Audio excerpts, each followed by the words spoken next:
I'm grateful that Brian's sister, Anya Whelan, is here today to read from Brian's story for us. Brian was so looking forward to this year's Cork International Short Story Festival and felt honoured to be included in Southword's newest edition, Unsaid, by Brian Ó Faoláin. And I'll just read an excerpt. Thank you. Handsome Jack bought a box of lemon tea at the Spar across the road from Evergreen Heights, which was Milena's rundown palace. He liked to bring little presents for no reason, knowing that they would be accepted but would not have to mean anything. When he did this, it tended to reveal the other person to him. It brought them closer to the way they really were, underneath the image they had of themselves, as well as the one they presented to others. It was always good to be aware of things like that. Up in the Evergreens, past the tattered mats, rickety stairs and corridor walls stained with damp, Jack came to flat 411. Cogete! The woman's voice came through the door clearly, though guarded and cool. What do you want? It's Jack Handsome, Milena. There was a silence for a full 20 seconds. Then the door was unlocked and Milena stood before him. She was shorter than him and appraised him calmly from under a mane of raven black hair. Handsome Jack, she said. It was she who had given him this name, but he had not yet figured out if she was being truthful. He doubted it. He looked at her, waiting. Her answering gaze did not hold much in the way of either affection or hostility.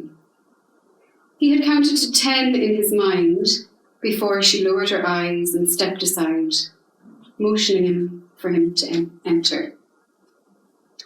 He presented her with the box of tea, and tiny devils tugged at the corners of her mouth.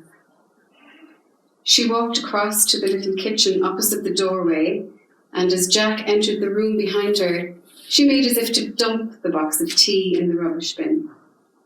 Then, finding the bin too full, she shrugged and put the tea on the counter beside the kettle.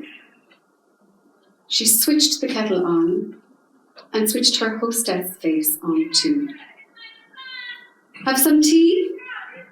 Her question seemed to bring her a vindictive private joy. He did not ask why this was so. She could tell him anything she wanted him to hear. It did not matter. It was best to keep things on the surface, playful and shallow. As the kettle came to the boil, she put a few spoons of the lemon tea into 2 cups and motioned for him to sit at the island in the centre of the room. Sit. Her tone was neither unfriendly nor warm. A business proposition was sure to follow, just to keep things professional and as above board as could be expected. For you, it is the same now as before. As she said this, she sipped her tea, stared unseeingly into the cup. She did not move, but her face seemed to change for an instant.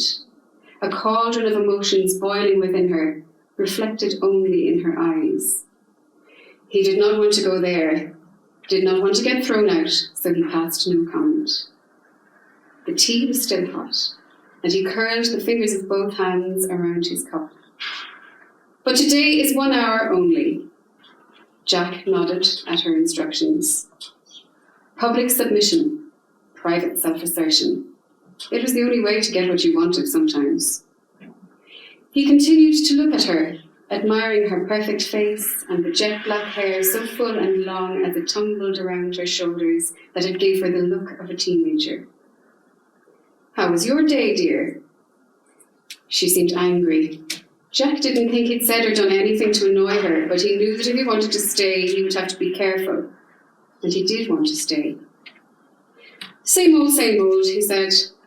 Translated a few business documents and a doctor's letter. Doctor's letter?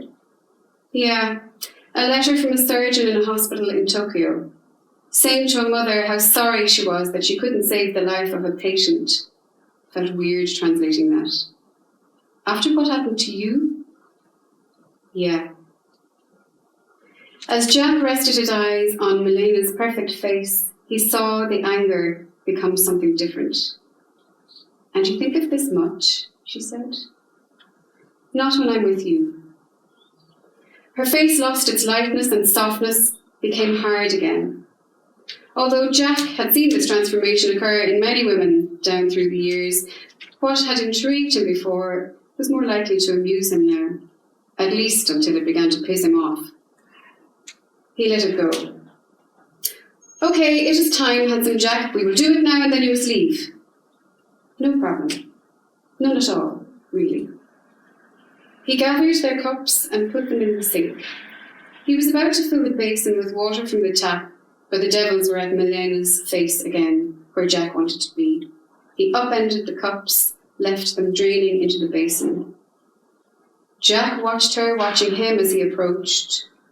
He knew that to be casual and uncommitted, even uncaring, was what she expected from him now.